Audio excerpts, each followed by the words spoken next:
we are heading over to Amazon MGM Studios. If you did not know, the owners of IMDb, but this is a big one because IMDb has been the Bible over the last 35 years. It was created in 1990 by Col Needham, and he is actually about to step down as CEO after 35 years. I believe it was 93, 96, something like that, where they were sold, 98, where 98, yeah. IMDb was sold to Amazon.com, which was crazy because, in relative terms, both of them weren't necessarily on top of their game, or at least where they are now. So, I mean, they definitely both benefited from it. But yes, he is stepping down, and the transition, the new executive is going to be taking his place is Nikki Santoro, who arrived as IMDb's chief operating officer in 2021. She has been appointed as the new incoming CEO, Yep. becoming only the second chief executive in the site's 35-year history. Now, in his role, Needham he did provide strategic guidance, obviously consulting all of these different things, but he's coming back and he's going to help that transition being a little bit better. So it's not like a Disney situation with Iger and Chapek. Oh yeah, he's So staying on. he Yeah. yeah, he's staying on. He's going to provide strategic guidance, consult on key initiatives, and serve as a global ambassador for IMDb. And he will continue to be based in the IMDb office in Bristol, England. But yeah, man, I mean, this is the Bible for the entertainment industry. If Oh, you're an actor, creative, a below the line person, behind the scenes, anything in the entertainment industry, you're on IMDb. And yeah, it's going to be interesting to see what new comes out of IMDb after he leaves, because he's been the man. He's been IMDb God for 35 years. What's going to well, be new? What do you think is going to be new?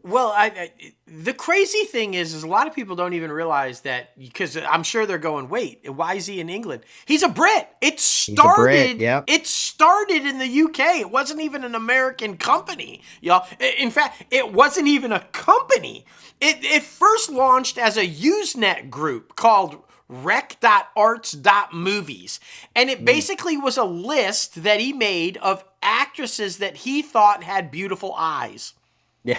He posted this, and then another guy responded to it, adding to, oh, well, I think these people kind of thing. And then they started going back and forth. Well, here's my list of actors that I think this. And then Cole said, well, here's my list of movies that I've seen so far in my life. And the other guys are like, well, here's a list of my movies.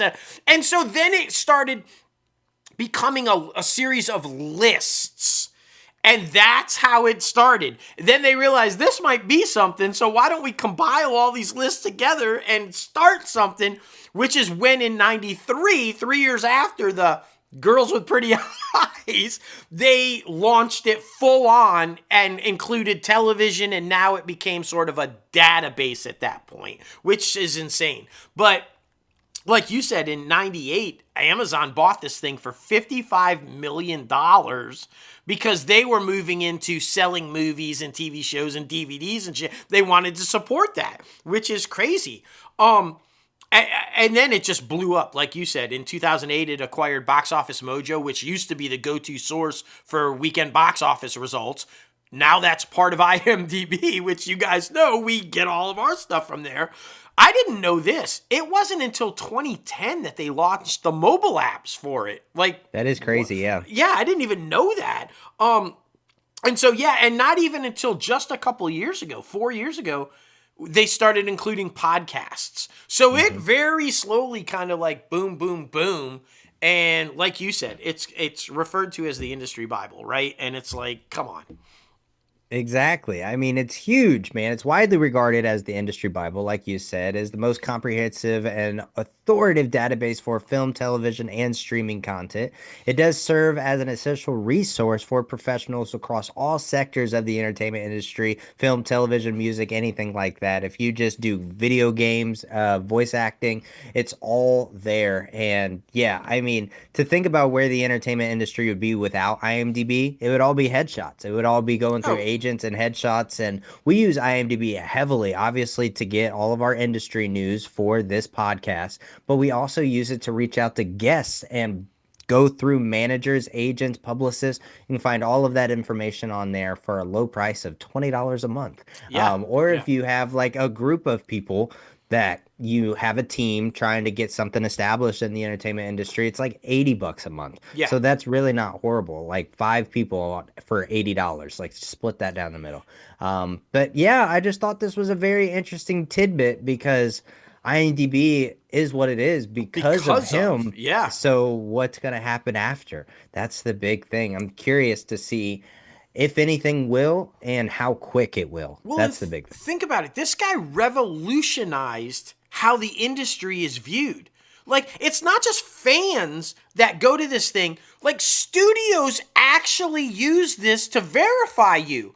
And Yeah. God, we stress this all the time, but if you are serious about working in this industry, you need to have a page because they go there and look. And if you are not on IMDb, and I'm not talking about a blank, like no photo, like if you are not on IMDb with a photo with credits, you don't exist. That's just like legit. So the way this guy turned a list of actresses with pretty eyes into revolutionizing the industry of how everybody, it's just incredible. Congratulations to him. And yeah, it's going to be a real, like you said, just, I don't even know where it goes, how it goes. Is it, I mean, but it's incredible. To think it was around since before you were born. I was Literally. 20. Yeah. I was a 20-year-old kid just Yeah. cracking myself into the industry at that point. It's just mind-boggling to me, man. Absolutely wild.